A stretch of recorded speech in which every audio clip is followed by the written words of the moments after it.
নমস্কার বন্ধুরা, কিভাবে বাক তরকারি রান্না করতে হয়। দেশি বাক তরকারি চিংড়ি মাছ দিয়ে রান্না করব বাক তরকারি। এখানে বাক তরকারি কেটে নিয়েছি, এখানে চিংড়ি মাছ বেছে নিয়েছি।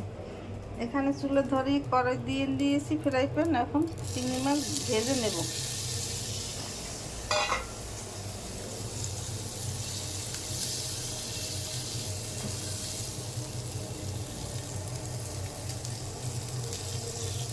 চিংড়ি মাছ ভাজা হয়ে গেছে।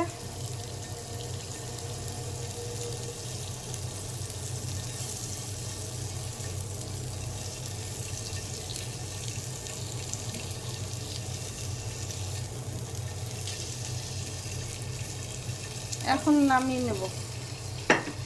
এই নামিয়ে নিলাম।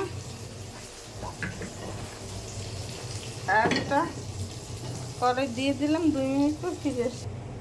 2 মিনিট পর ফিরে আসছি। কড়াইতে পরিমাণ মতো জল দিছি। পেঁয়াজ রসুন ছাড়া রান্না করব চিংড়ি মাছ দিয়ে। জলের মধ্যে হলুদের গুঁড়ি আধা চামচ দিয়ে দিলাম।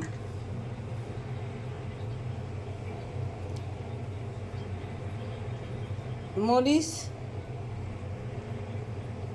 2 চামচ দিয়ে দিলাম।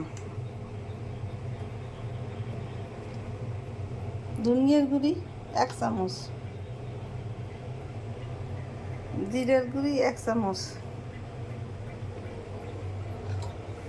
জল গরম হয়ে গেছে, বাক তরকারি দিয়ে দিলাম জলের মধ্যে।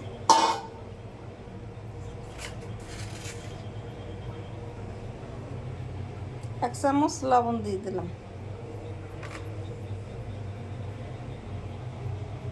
এখন এই চিংড়ি মাছ ভেজে রেখেছি তা দিয়ে দিলাম।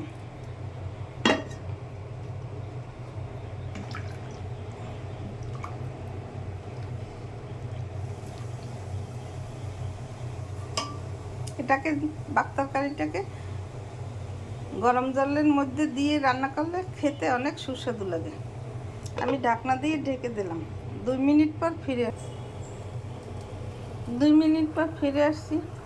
ঢাকনা খুলে দিলাম।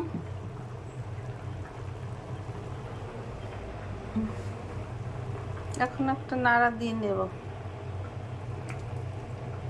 আমার বাক তরকারি প্রায় হয়ে গেছে।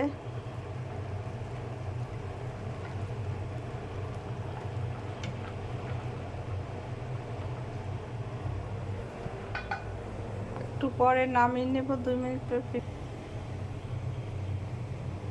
2 মিনিট পর ফিরে আসি। আমি তেল ফোড়ন দেব। তেলে ফোড়ন দিয়ে দেব। কড়াই দিয়ে নিয়েছি। 1 টেবিল চামচ তেল দিয়ে দিলাম।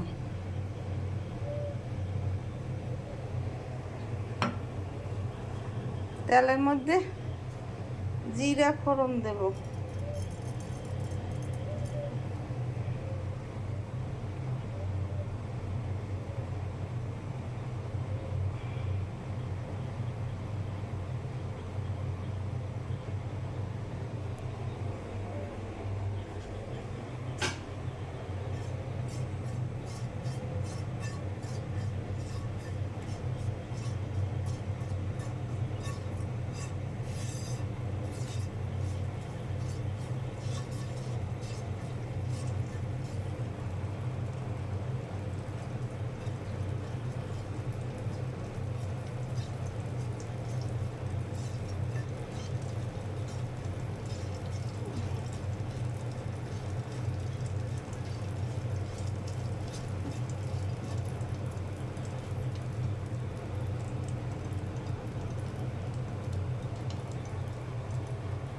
জিরে ভাজা হয়ে গেছে।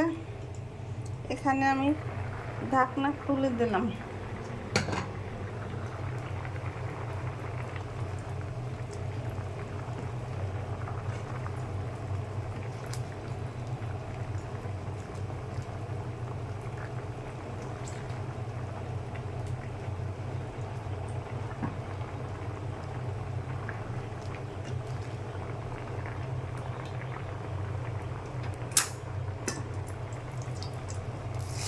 তেল দিয়ে নিলাম।